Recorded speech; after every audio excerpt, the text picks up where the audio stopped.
Alright, what's going on, guys? It's Darth. Welcome back to the channel. This isn't really much of a how-to video, but you'll notice I have a pair of drive shafts sitting right here. These are zip ties right here, but these are off of IKEA. You guys know I just replaced the struts. I got them over there somewhere on the other side of the garage. But these are the drive shafts. We have the rear and we got the front right here. And it's, like I said, it's not much of a how-to video because I already took these off.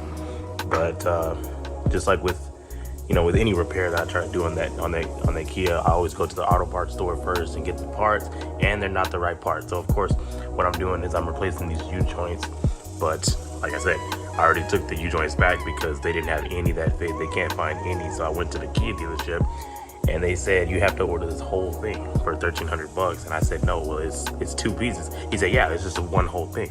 I said no, it's two pieces, dude. There's one that connects from the transfer case to the differential in the back, and this one connects, obviously this one should be the other way around, but this one connects from the differential all the way up to the front.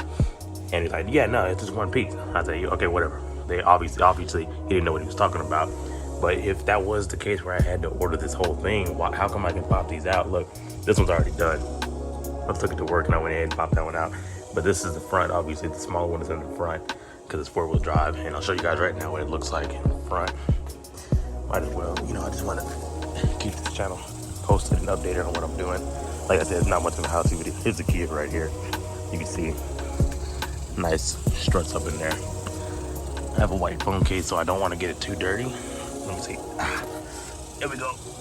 You can see the drive shafts are gone. I took them out already. And I liked it. This was actually quite simple. I did have to take the exhaust off, that pipe up there, just to get the front drive shaft out, because it was just hanging up in there. I had to move that out the way. So if I did turn on the engine right now, it'd probably sound like a hot rod or whatever, because there's no exhaust on it.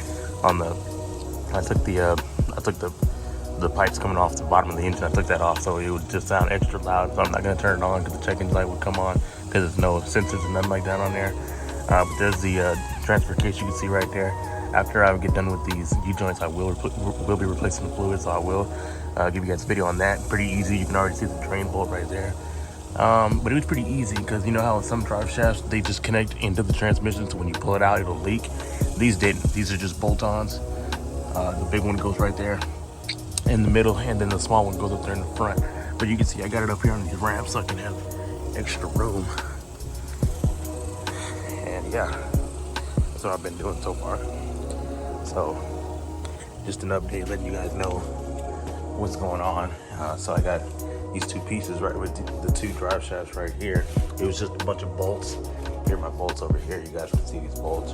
These are the ones for the back, and the other ones are over there. So but anyway, hope you guys enjoyed this video. Like I said, it's not really an how-to video, but hopefully we can get this done by next week, because it's taking a little longer than I thought because nobody has these joints, but we'll find them. Trust me, we'll find them. I already got some ordered for the back.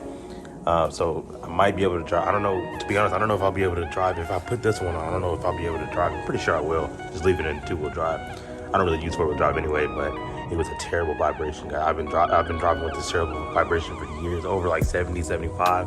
It would just vibrate to like extra bad. But we're getting to the bottom of this, as you guys know. Boom! Here are the drive shafts. I took them out. Obviously this one was the hardest, the small one, because it was up in there. This one just dropped right out once you took all the bolts. It was pretty easy. But this one, it was caught up with the exhaust, and then there was something else down there. I think the power steering rack or something like that. If you had a few hoses and stuff, but got that one out too. You can see they're black because it's 214,000 miles for your road action. And we got more videos coming, guys. We got more just videos. I guess the main purpose for this channel would be vlogging, I guess you could say. But I know nobody really likes to watch vlogs that much. It's either got to be something bad, but I really don't know what to do, guys, to be honest. I'm just kind of uploading videos. I'm just posting about my life because I like this journalism. I like me. Really, my main reason for uploading is for me to reminisce about, what I did back then. We have technology nowadays that we can go back and see, we can reminisce about here things that we have what they didn't back in the past, you know what I'm saying? I do got a couple of video ideas coming up though. I probably won't be posting any more gaming videos on this channel. If I do post any more gaming videos, I'll make a separate channel for that. But basically all the rest of these videos, these random videos, they're gonna be on this channel. So I hope you guys enjoyed this video. Just keeping y'all updated. Bro, we doing this. We doing these we doing these DUI videos because, you know, it just feels, I don't know about y'all, but when you fix your own vehicle, ooh, it feels great. Like I said, we got something coming up on this truck right here. I'm gonna be doing the fuel pump because it takes a long time to crank over when you start it, and it's getting annoying. So we're gonna go ahead and take care of that. Like I said, either you have to take the bed off or you drop the gas tank. We're gonna be dropping the gas tank because I'm not taking this giant bed off. I'm not doing that. Anyway, but I hope you guys enjoyed this video, and that's it.